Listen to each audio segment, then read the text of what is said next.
자, 여러분 반갑습니다. 홍기찬입니다. 아마 이 강의 듣는 분들은 목전에 면접을 앞두고 있는 분들도 계실 거고요. 그 다음에 채용에서 가장 중요한 면접을 미리 경험하고자 강의를 듣는 분들도 계실 것 같아요. 그래서 종합면접비법은 제가 제 동강 중에 가장 자신 있는 강의고요. 그 다음에 지금 찍은 지도 오래됐습니다. 그래서 이번에 새롭게 여러분들한테 강의를 보여드릴 거예요. 그래서 면접이 종류가 되게 많습니다. 그래서 가장 중요한 뭐 임원 면접, 그 다음에 뭐 실무진 면접. 근데 뭐 실무진 면접과 임원 면접이 약간의 컨셉 차이가 있지만 그다지 큰 차이가 있진 않아요. 그 다음에 여러분들이 제일 힘들어하는 게 사실 이제 PT 면접이에요. 요즘 뭐 현대도 그렇고 삼성도 그렇고 CJ도 그렇고 KT도 그렇고 PT 면접이 점점점 어려워지고 있거든요. 그래서 PT 면접에 대한 대응법도 제가 말씀드리고요. 그 다음에 토론 면접은 지금 공기업이나 협회 뭐 이런 데서 진행되는 일반적인 찬반 토론도 있고요. 그 다음에 지금 현차라든가 CJ 이쪽에서 진행되는 롤플레이 면접도 있거든요. 그래서 그런 부분들이 여러분들한테 너무나 어려워요. 여러분들 취업하기가 되게 힘든 거야. 우선은 또 직무 분석해야 되지, 산업 분석해야 되지, 기업 분석해. 그 다음에 어떻게 해야 돼? 또 자소서 쓰죠. 엄청 얼마나 힘들어. 항목들도 되게 많잖아요. 그 다음에 또 뭐 해야 돼? 제일 힘든 거 인적성 시험 봐야 되고. 그 다음이 이제 면접이에요. 그러다 보니까 요즘 학생들을 보면은 면접을 우습게 보는 것 같아요. 아니 우습게 본다기보다 좀 멀리 보는 것 같거든요. 근데 사실 이제 붙고 안 붙고의 기준은 면접에서 결판이 나요. 면접에 이번 강의는 네 덩어리로 나뉩니다. 첫 번째가 총론. 그러니까 도대체 면접의 컨셉이 무엇이냐. 그래서 근본 강의는 초보서부터 면접에 많이 떨어진 친구들 모두 다 도움이 될 거예요. 그래서 면접의 기본 컨셉, 접근법에 대해서 말씀드리고 그 다음에 두 번째, 강론. 그건 여러분들한테 제일 중요한 뭐 1분 자기소개다, 압박 면접, 학점 뭐 이렇게 압박 받죠? 그럼 압박 받았을 때 내가 어떻게 답변할 수 있는 건 방법론. 그 다음에 하다못해 옷차림, 목소리, 표정, 태도, 면접장 가서 시선 처리 어떻게 해야 되는지 모르는 친구들을 대상으로 한 디테일한 얘기를 제가 담아놨고요. 그 다음에 세 번째 제일 중요한 거 PT. 제가 제일 자신 있는 분야인데 PT는 여러분들 요 생각을 해야 돼요. 그 면접 장소에서 어마어마하게 창의적인 이야기를 하는 친구들은 없어. 결국 면접은 논리성 싸움이야. 논리성이 올라가기 위해서 가장 빠른 첩경은 뭐냐면 툴을 써야 돼. 분석 기법. 그래서 제가 마케팅, 기획, 그 다음에 뭐 산업공학, 품질, 식스시그마 이런 데서 쓰는 분석 툴들을 말씀드릴 거야. 그러니까 그걸 써야 돼. 그래야 논리성이 올라가고요. 그래야 여러분들이 쉬워져요. 발표 자체가. 그러니까 삼성은 백보드를 쓰고 CJ는 전지를 쓰고 LG나 롯데 노트북을 쓰거든. 그러니까 이런 툴을 쓸 수 있는 방법론에 대해서 기술적인 부분을 말씀드릴 거예요. 저는 강의 내내 무슨 뭐 두갈식으로 얘기해라, 열정을 보여줘라, 큰 목소리로 얘기해라 이런 거지 같은 소리 안 할 거니까 정말 면접 대비할 때 우리한테 기술적으로 필요한 부분을 좀 말씀드리도록 하겠습니다. 그래서 분석 툴과 함께 제가 여기서 기초를 띄워놓고 시뮬레이션도 같이 한번 진행해 보도록 할게요. 그 다음에 토론 면접에서는 이제 여러분들 시사토론이 있고 롤플레이 면접이 있는데 특히 시사토론이라고 하면 주제들을 여러분들 모른단 말이야. 그래서 제가 지금 17년도 올 상반기에 좀 나올 수 있는 그리고 뭐 17년도 때 이슈가 되고 있는 시사 토론 이슈들을 제가 한번 정리해 드릴 거예요. 그래서 그 내용들을 보고 여러분들이 찬반 토론도 진행하고 그 다음에 롤플레이 면접에서 제일 중요한 건 이 친구가 팀원으로 회의실의 멤버로서 안정적으로 업무를 수행할 수 있는 능력을 보니까 그런 답변할 수 있는 기법에 대해서도 말씀드리도록 하겠습니다. 그래서 총론, 강론, PT, 토론 이렇게 네 덩어리로 진행이 돼요. 그래서 강의를 좀 꼼꼼하게 듣고 어떤 식으로 답변해야 되고 컨셉은 뭐고 툴은 어떻게 쓰고 시사 이슈는 무엇이 있고 전반적인 모든 면접의 부분을 알 수 있는 종합 면접에 대해서 알아보는 시간을 갖도록 하겠습니다. 자, 그러면 우선 저는 기업의 인재상부터 말씀드리도록 하죠. 인재상? 저 빤한 거 아니야?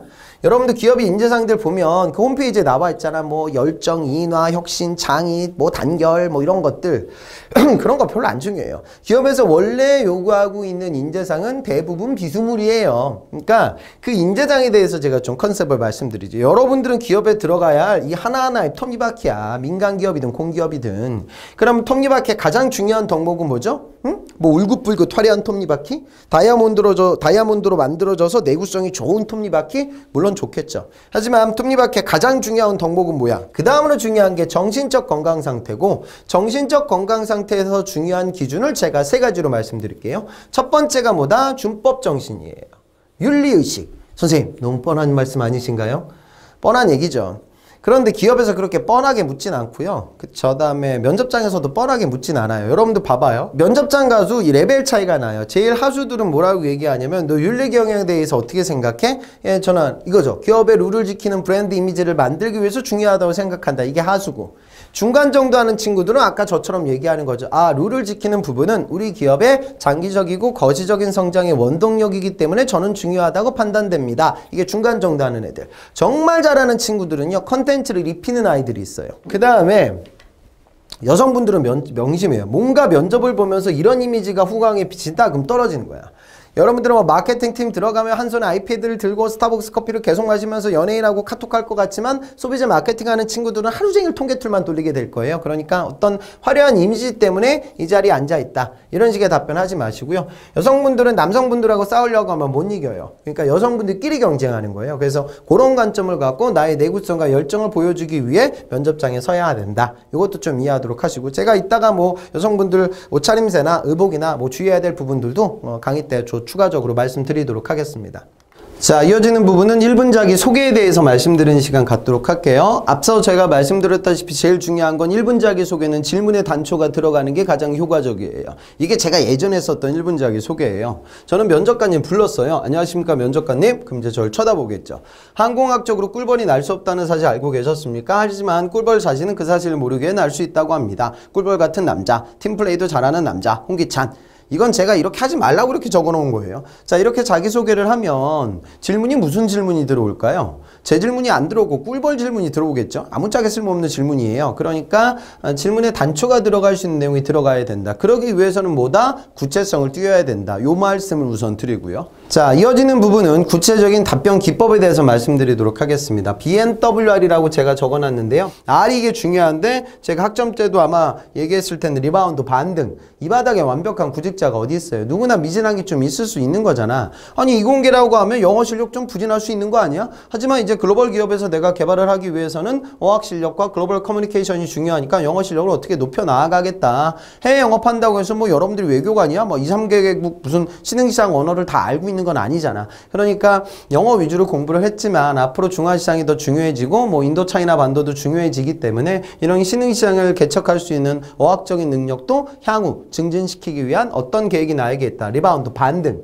그러니까 나의 약점과 미진하고 부족한 부분을 내가 이해하고 있고 이런 부분을 어떻게 발전시키겠다는 정확한 미래 계획이 나에게 서 있다. 이 부분이 여러분들한테 또 중요한 텔링거리가 될 거예요. 자, 그 다음에 이런 애매한 상황 질문들을 해요. 자, 이런 여자친구가 비를 맞으며 너의 퇴근을 기다리고 있어. 근데 너는 지금 이 아저씨들하고 노래방에 가야 돼. 너 어떡할래? 이런 질문들을 하는 거죠. 그런데 이런 질문 받았는데 저는 뭐 여자친구는 모르겠고 당연히 노래방에 갈 겁니다. 이렇게 얘기하면 그거는 그 대답이 듣고 싶어서 이 질문을 하는 건 아니잖아요.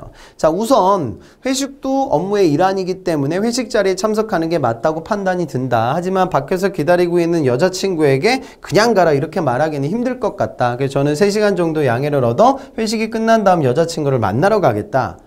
말도 안 되는 소리죠. 그래서 제 여자친구는 3시간을 밖에 소비하지 않고 공부를 한다. 뭐 이런 더 말도 안 되는 소리예요. 그런데 이런 얘기라도 하라고 이런 질문을 하는 거지. 저는 무조건 일만 할 건데요. 이렇게 얘기하면 더 질문의 의도에 부합되지 않는단 말이죠. 그죠? 그 다음에 이거 되게 중요한 거야. 이거 제 학생들 저기 삼성 면접장 가서 많이 했어. 요즘 PT가 특히 이공계들은요.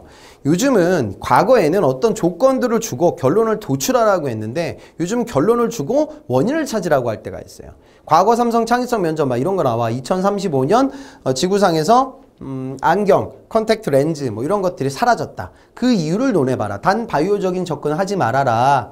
2000몇 년도에 지구인들이 더 이상 육식에 의존하는 것이 아니라 곤충을 식자재로 많이 활용하고 있는 산업이 커졌다. 이를 통해서 벌어질 수 있는 문제점을 해결할 수 있는 방안을 잡아라. 그러니까 어떤 문제들은 조건들을 주고 그 조건들을 통해서 결론을 도출하라는 문제가 예전에 많이 나왔는데 요즘 어렵게 나오는 문제들은 결론을 주고 그 원인을 도출하라는 문제를 출제할 때가 있어요. 그럴 때 결론과 원인의 어떤 상관성을 여러분들이 발표할 때 이걸 많이 썼으면 좋겠어요. 이건 특성 요인도라고 해서 식스시그마에 나오는 거거든요. 그래서 여러분들 중에 식스시그마 툴을 쓰는 뭐 삼성이나 LG, 포스코에 있는 여러분들 대기업 임원분들은 누구나 아는 툴이에요.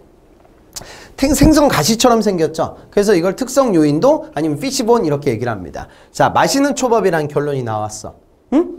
그럼 결론이 나오게 된 원인을 대분류, 중분류, 소분류 이렇게 쪼개보는 거야. 자, 초밥이 맛있기 위해서는 어떻게 해야 돼? 우선 재료가 좋아야 되고 초밥 만드는 방법이 좋아야 되고 설비가 좋아야 되고 기타 다른 요인들도 있겠죠. 대분류. 그러면 재료라는 것들은 참치도 있고 물도 있고 뭐 쌀도 있겠죠. 중분류. 그리고 참치도 뭐 5도로 주도로 부위별로 나뉠 거 아니야.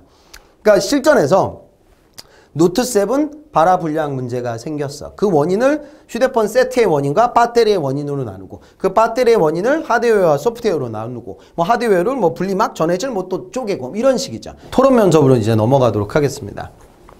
도대체 왜 여러분들한테 토론을 시킬까요? 그건 여러분들이 시사 상식을 잘 알고 있냐? 그걸 보기 위함은 아니에요. 그러니까 저는 회사 생활할 때 제 업무 시간의 거의 절반 이상이 회의였어요. 회의를 되게 많이 해요. 그러니까 회의를 기업 내부적으로 진행하는 이유는 무엇일까요? 그건 여러분들이 브레인스토밍을 하는 과정이야. 다양한 의견들을 듣고 그들 속에서 최저감과 절충안을 끌어나가는 일련의 프로세스 과정이죠. 그러니까 그런 회의실의 멤버로서 이 친구가 태도가 좋냐? 그럼 회의실의 멤버로서 역량을 발휘할 수 있냐 없냐? 그걸 보는 거예요. 그러니까 보는 건 회의실에 있지 말아야 할 사람으로 보여서는 안 된다. 이게 사실 핵심이거든요. 그러면 회의실에 있지 말아야 할 사람은 어떤 사람이 있을까요? 이제 조금 어려운 주제들이 나오는데 그게 주로 나오는 게 이제 경제민주화 이슈들과 관련되는 부분이에요. 그러니까 뭐 면접장 가서 질문 받아. 그 대기업 유통기업에 가서 너 저기 휴일에 주말에 대형마트 업무 규제하는데도 그 부분에 대해서 어떻게 생각해? 골목상권 침해에 대해서는 어떻게 생각해? 뭐 이런 질문들을 해요. 그거는 이제 소비자로 우선 풀어버릴 수가 있을 거예요. 그러니까 제가 아까 그 1강에서 얘기했듯이 물론 경제민주화 이슈는 필요하죠. 하지만 그 과정들 속에서 또 불편을 겪는 소비자가 생겨서는 안 되기 때문에 너무나 획일적인 기준을 적용시키기보단 각 상권과 상황에 맞춰서 의사결정이 따르게 이루어져야 된다. 그런 사회적 합의가 필요하다고 생각을 한다. 뭐 이런 식의 템포가 좋아요. 근데 주로 이제 많이 나오는 토론 주제가 이게 많이 나와요. 그러니까 우리나라나 그러니까 시장경제 자본주의 체제를 따라가잖아요. 그죠? 근데 시장경제 자본주의 체제에 맹점이 있어요. 그러니까 시장이 실패하는 이유들. 무엇이 있냐? 첫 번째는